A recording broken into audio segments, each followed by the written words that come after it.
I don't know whether to be pleased or annoyed. I'm a little bit of both, if I'm being honest. Pleased that this report has come out, and a bit annoyed. Not at the people who did the report, but the findings. Basically, the UK Gambling Commission has put out a new report, and, well, you can see the headline figure on here. The number of child gamblers has quadrupled in the past 2 years. There's a bit of a caveat on that particular headline number, but I'll get onto that in a minute. Basically, this means that 11 to 16-year-olds are gambling more. In general, I mean.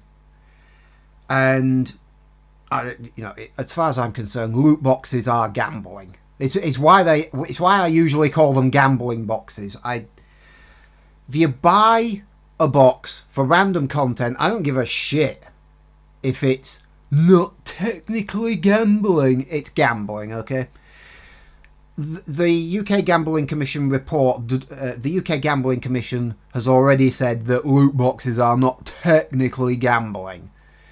But they have, at the very least, addressed that loot boxes are part of this gambling-like behaviour. So this is their report. They've already just posted it in the last couple of days. And that's the main headline figure, that the number of child gamblers has quadrupled in the last 2 years. Now, as I say, they've already commented on loot boxes in video games. They've already, a while back, excuse me, I've got a cold. They've already said that loot boxes are not gambling, but they're obviously looking into this because they've published this new report. And the report is on their website if you want to go look at it. Young People and Gambling 2018. Now, if we scroll down to page 10, I believe it is. Here is the big piece of paper. Paper? It's on the screen. Whatever. If you were to print it out, it's a piece of paper. These are the main headline things. So the sample that they analysed, wrong button, the sample they analysed is 2,865 11 to 16 year olds, drawn from 86 academies and maintained secondary and middle schools. Of the results, 14% have spent their own money on gambling in the past week, compared to 13% who've drunk alcohol, 4% who've smoked cigarettes, and 2% who have taken drugs. So gambling is outclassing alcohol, cigarettes, and drugs. Now, if you take that 2,800 and what was it, 65, 11 to 16 year olds, that's the sample size. If you expand it to encompass the population of Britain, that's about 450,000. 450,000 11 to 16 year olds. That's their behaviour.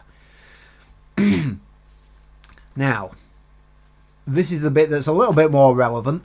In-game items in computer game apps. 31% of them have either used money or in-game items to open a loot box. Now, I've had a look at the report and it doesn't specify what the in-game item is. I'm assuming it includes things like Rocket League uses, you can earn encryptors in those events, or you can buy those keys to open them. So I'm assuming that it includes those in-game items. I don't know whether in-game items include bullshit currency. You know, that in-between currency. You have to pay your money to buy whatever it is, like gold or whatever, and then use the gold to buy the loot box. I don't know whether it includes the bullshit currency or not. I'm just going to assume it does, because sometimes you can earn that currency in-game rather than paying for it. So anyway, nearly a third of everyone, what's the word I'm searching for? Nearly a third of them assessed in this have opened a loot box. And incidentally, 60% of them think their parents would prefer them not to gamble. That's just in general, okay? Because again, this report is just gambling in general. 6% have used a parent's account to gamble online, and only 19% of parents set out strict rules on gambling. This report does not make for good reading, no matter how you read it. It doesn't. It looks terrible. Problem gambling. I'm going to go into this in a minute. 1.7% are problem gamblers. according to this report. That's about 55,000. Now I'm going to have a look to see where it is. Where is it? Problem gambling comparison with previous years, page 31. I knew it was something like that. Where is it? Bit further. Here we go. Now, that headline, number of child gamblers quadruples in just 2 years. This is where it comes from. So, problem, this is the red line. And 2 years ago, it was at 0.4%. It's now at 1.7%. That's where the quadrupling figure comes from. Now, there's a big pinch of salt here, because as it turns out, before 2017, they analysed only England and Wales, and it was, 12 to 15-year-olds. Now they're analysing 11 to 16-year-olds, and it's England, Wales, and now Scotland. So they've moved the goalposts a little bit in the past 2 years. But moving the goalposts can't account for a quadrupling of the figure. It can't. It can't. If it moved up by a little bit or down by a little bit, you might just dismiss it. But no, not this much. It's, as I say, this is not completely within the realms of loot boxes. Let's see. Which gambling activity tried first? Again, loot boxes are not gambling, so they're not on this list. But most of them tried a fruit machine first, at 24%. And there is another... Oh yeah, this is quite... yeah, I think this is it. This is a quite alarming one as well. The amount of the money, of their own money they spend on gambling. Starting at the top right and working clockwise round to the top left. This big blue bit up to £2. This surprisingly big green bit at the end, 50 quid or more. Well, 50 quid and 1 pence or more. More than 50 quid. And that's in the past 7 days. Or, again, gambling in general. Not loot boxes specifically.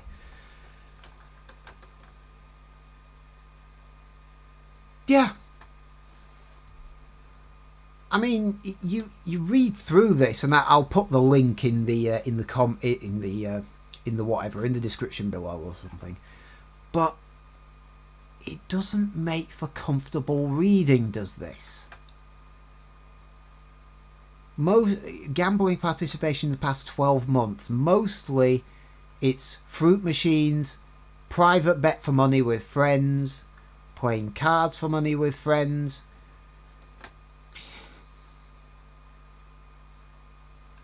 You know, the quicker we reclassify loot boxes as gambling, the better, because they are gambling in all but technical definition. You pay your money and you open a box which gives you a random item. It's gambling. I don't care whether it's technically gambling or not. Again, participation in the past 7 days. Private bet for money with friends, 6%. National Lottery scratch cards, 4%. Again, bearing in mind that 30% of opened loot boxes. It's... I know I keep on dragging it back to the loot box thing, but that's because I'm primarily a gaming channel, and I do tend to, whenever I see loot boxes and microtransactions and the season pass, and I try to make sure that I talk about that kind of thing, even though Call of Duty Black Ops 4 tried to stop us by releasing the fucking microtransactions after the game came out, obviously, so the reviewers couldn't talk about them. That was the whole point. So, yeah, this page 8 is the headline figures. That's the main stuff right there. But you can go into, I think this report is something like 47 pages long. It's bad. It's bad.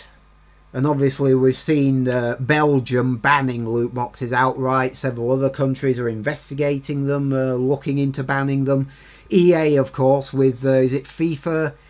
It's FIFA 18, isn't it? Actually, I forgot to pull that up on my screen. Now that I think about it, where is it? But yeah, EA released a FIFA game and it has loot boxes up the arse, or microtransactions, or whatever the hell it has. Don't really care. And of course, they're fighting tooth and nail in that country to... sorry, I'm trying to look for something. Isn't there normally a search bar on this screen? Oh, it's right there.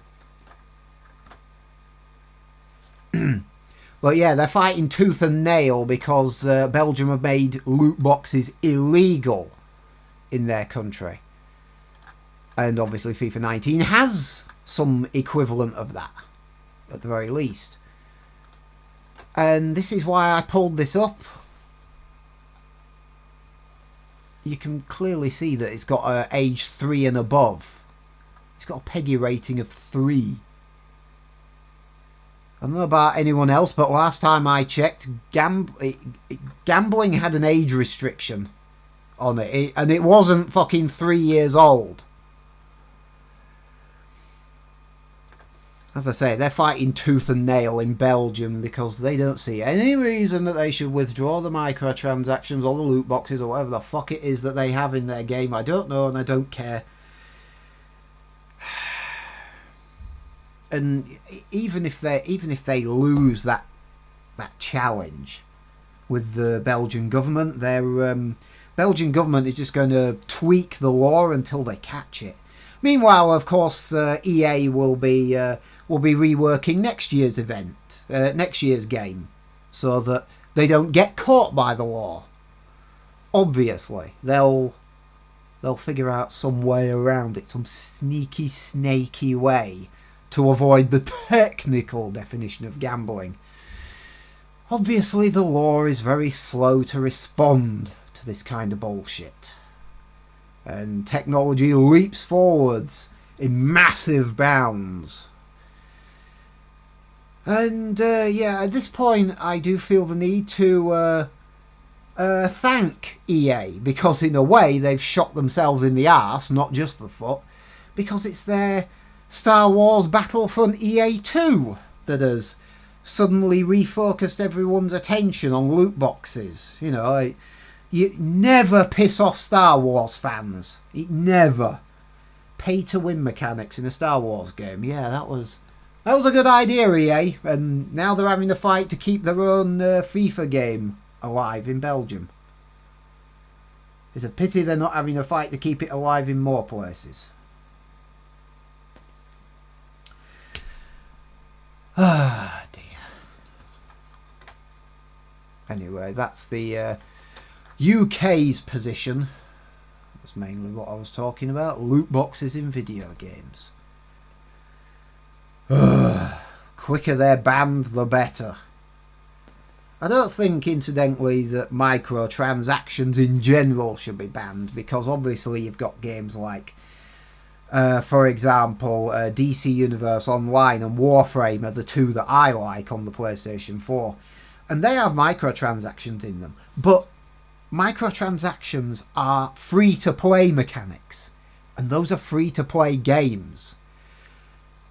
And the vast overwhelming majority of them in those games, you can see what you're getting. I think there's one thing that I know of in Warframe that is random, and it's when you get one of the mod card packs. You get random card packs. I've never liked getting random stuff from loot boxes, because I just think to myself, what's the bloody point?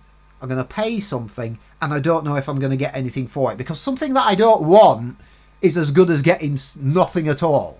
So I've paid and gotten nothing, or at least nothing that I want. So I've never seen the point in them myself, but some people can't help it. Some people are compulsive. Some people see these kind of things and can't help themselves. And obviously there's the whole thing with minnows, dolphins and whales. That's how the That's how the video game industry defines gamers. The minnows spend very little, the dolphins spend a bit, the whales spend a lot. But the whales only account for 10% of all the microtransactions. But they spend a lot. And some people blow like 10,000, 15,000 quid's worth or dollars worth or whatever it is in one game. And yeah, some people will do that. So yeah, I'm quite glad that the UK Gambling Commission has come out with this report. On the other hand, it doesn't make for good reading. Right. Am I done now? I think I'm done now. Depressing video, but yeah, I've been thinking about it. This came out a couple of days ago. I've been thinking about it for a couple of days, thinking about what I'm going to say. It's very easy to talk about it. Okay, I'm done rabbiting now. I'm just talking for the sake of talking. Like, dislike, comment, subscribe and share, all that jazz. See you next time. And I've no doubt that we will be talking about this in the future. Hopefully when they ban loot boxes.